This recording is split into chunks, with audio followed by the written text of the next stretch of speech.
Assalamualaikum warahmatullahi wabarakatuh. Nama saya Safira Rahmalia Putri, NPM 2208301073 dari kelas B, akan mempresentasikan tentang Internet of Things. Yang pertama adalah dasar Internet of Things, yaitu sejarah IoT. Pertama, istilah Internet of Things pertama kali dicetuskan pada tahun 1999 oleh Kevin Ashton saat melakukan presentasi untuk perusahaan Procter and Gamble atau P&G, di mana ia menjelaskan mengenai teknologi yang menghubungkan berbagai perangkat dengan bantuan RFID atau Radio Frequency Identification dan mengatur semuanya dengan komputer.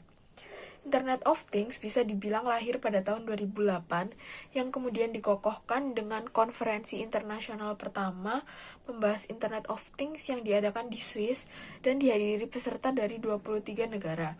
Sejak itu, IoT mengalami perkembangan pesat dengan ditambahkannya IPv6 Network Layer Protocol yang merupakan pusat IoT diluncurkan secara publik. Tujuan awal IoT, Internet of Things memiliki tujuan dalam memperluas dampak dari konektivitas internet dengan membuat suatu device bisa dikontrol, dikumpulkannya data, dan dikirimkan. Capaian Internet of Things sampai sekarang. Pada awal abad ke-21, istilah Internet of Things mulai digunakan secara luas oleh media dengan media seperti The Guardian, Forbes, dan Boston Globe mulai sering menyebutkannya. Minat pada teknologi IoT terus meningkat yang mengarah pada konferensi internasional pertama tentang Internet of Things yang diadakan di Swiss pada tahun 2008, di mana peserta dari 20 negara membahas RFID, komunikasi nirkabel jarak pendek, dan jaringan sensor.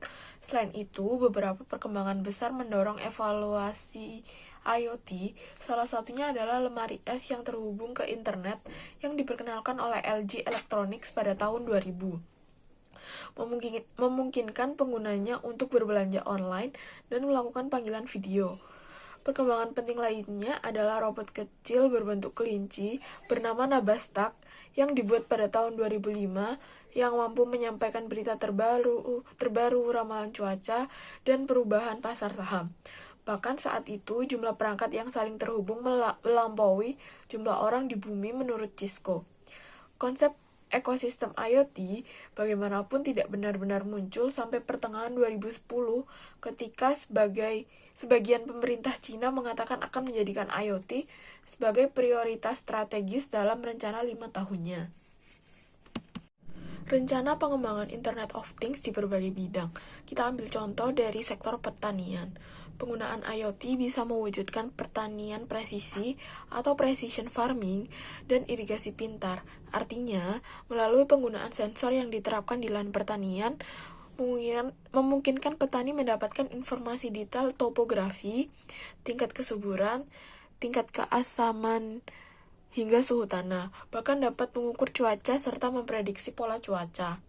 Salah satu perusahaan di bidang teknologi pertanian yaitu BIOPS Agrotechno mengembangkan sebuah solusi IoT yang bernama Encomotion untuk memonitor kondisi lingkungan dan menentukan kebutuhan air tanaman.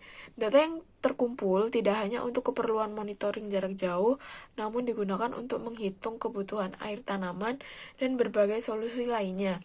Data ini juga nantinya dapat berguna bagi berbagai stakeholder, terutama dalam mengambil keputusan yang berkaitan dengan kebijakan pertanian.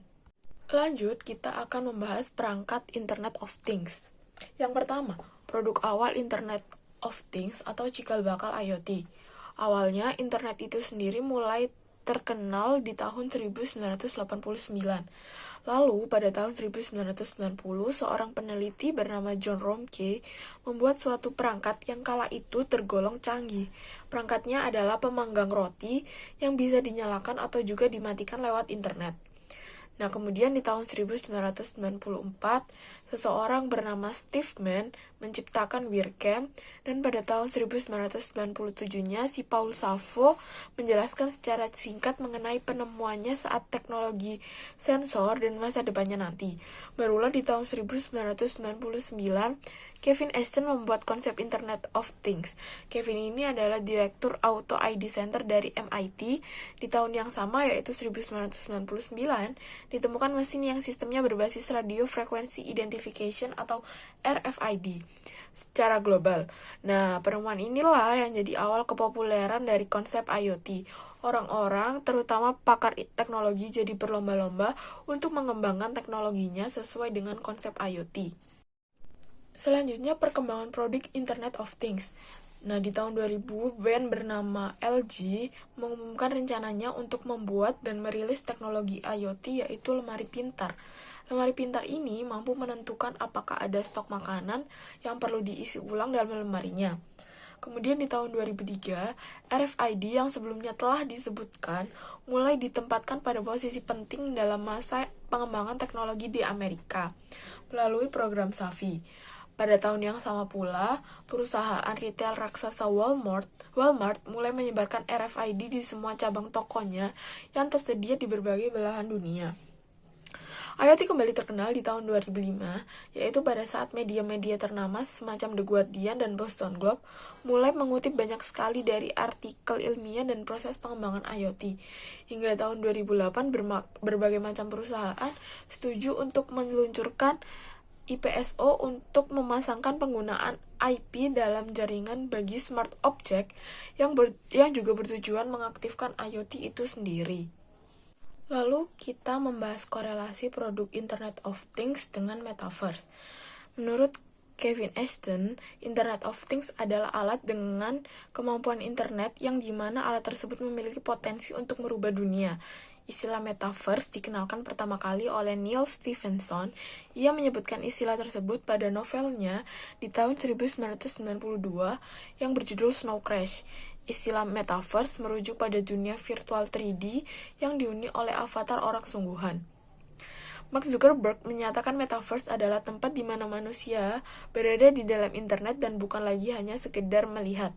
Metaverse juga akan terasa lebih dekat dengan dunia nyata melalui pengalaman dunia digital.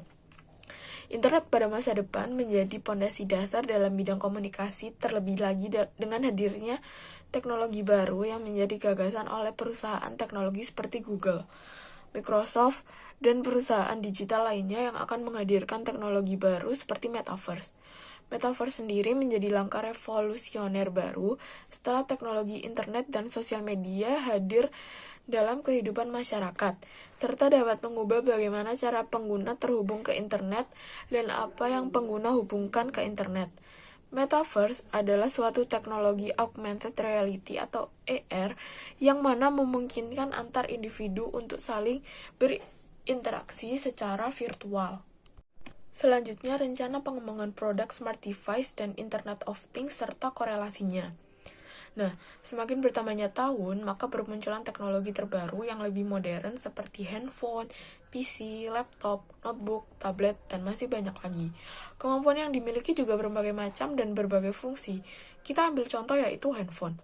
Handphone adalah alat komunikasi yang lebih modern dibandingkan pager yang hanya bisa mengirimkan pesan pendek saja. Perkembangan terus maju, tidak hanya alat komunikasi saja yang berkembang, namun mulai muncul perangkat pintar untuk penggunaan sehari-hari.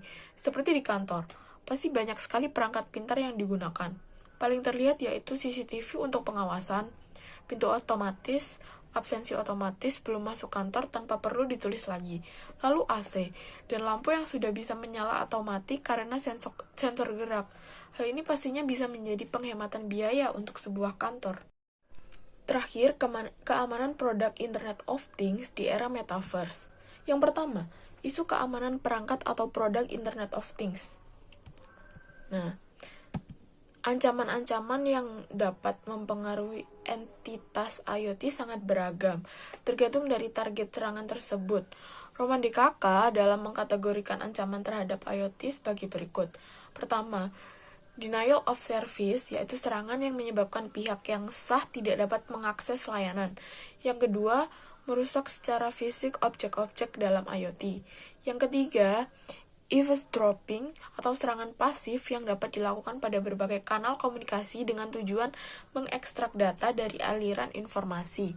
Yang keempat, node capture atau penyerang mengekstrak informasi dari node maupun dari infrastruktur lain yang memiliki kemampuan penyimpanan data. Yang kelima, controlling, di mana penyerang berusaha mendapatkan kontrol terhadap entitas IoT dan mengganggu layanan maupun data dari entitas tersebut. Berbagai jenis ancaman tadi dapat menyerang berbagai entitas dalam IoT, terutama RFID dan juga jaringan sensor. Selanjutnya, ada gak sih penelitian terkait peningkatan keamanan Internet of Things? Beberapa pelanggaran keamanan umum yang dikenali oleh ini study terkait dengan kerahasiaan data, integritas data, autentifikasi pengguna aman, dan kontrol akses aman. Temuan ini didukung oleh mayoritas studi penelitian yang ada setelah secara ringkas meninjau keamanan mekanisme di IoT serta menganalisis keamanan, privasi, dan karakteristik kepercayaan dan persyaratan futuristik dari jaringan. Beberapa studi penelitian yang ada menyajikan keamanan arsitektur untuk IoT yang mengusulkan mekanisme keamanan untuk setiap tingkat logis untuk menangani ancaman. Pendekatan ini dianggap sebagai solusi bertahan stabil yang dapat memperkuat secara mendalam mekanisme pertahanan sistem.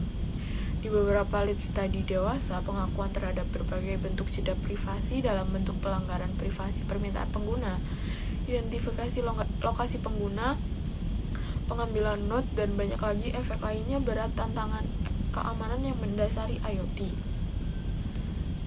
Beberapa studi penelitian telah menekankan pada persyaratan untuk serangan yang akan kecuali data akan diautentikasi, mengontrol akses ke jaringan, dan menjaga privasi pelanggan.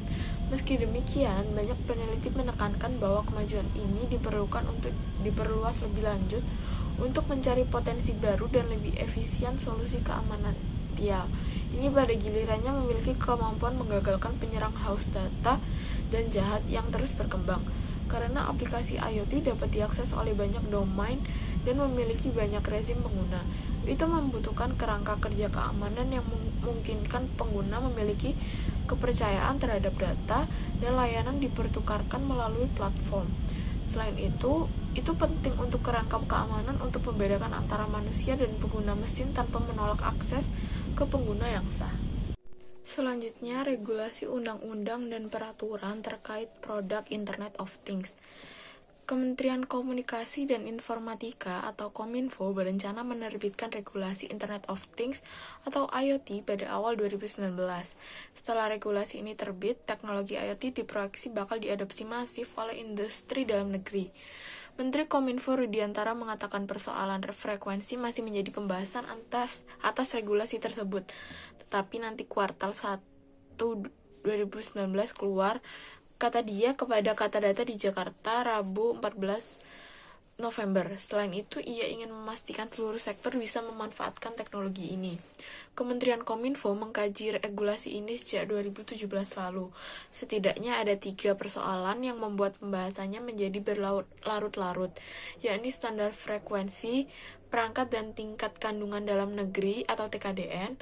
Pemerintah maunya IoT dimanfaatkan untuk berbagai macam sektor, dari pelaku besar sampai kecil, ujarnya. Lalu ada perkembangan keamanan produk Internet of Things saat ini. Oleh karena bahaya-bahaya yang bisa ditimbulkan dari kurangnya keamanan perkembangan teknologi IoT, maka salah satu cara terbaik untuk meningkatkan keamanan adalah dari authentication perangkat. Mengapa authentication atau autentikasi perangkat itu sangat penting dan dibutuhkan bagi teknologi IoT? Nah, autensi perangkat yang kuat untuk teknologi IoT memastikan bahwa perangkat-perangkat yang terhubung dapat dipercayai untuk melakukan aktivitas sesuai dengan program mereka. Selain itu, setiap perangkat IoT membutuhkan identitas yang unik dan bisa diautentikasi ketika perangkat tersebut berusaha untuk membuat koneksi ke sebuah gateway atau server pusat.